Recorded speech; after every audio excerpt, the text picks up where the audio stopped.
Hello guys, welcome back to the channel. In today's video, I'm going to show you how you can create a simple ribbon wedges and a dress to impress using new item from Petal Update.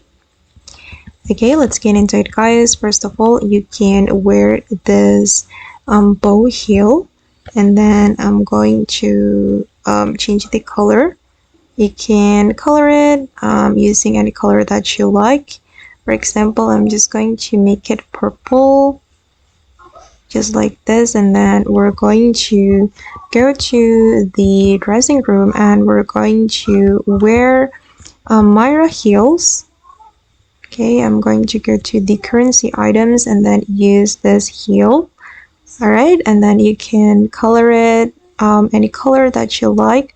For me, I'm just going to make it purple, like this. And then I'm going to make the third selection silk. Okay, and then this is the final result.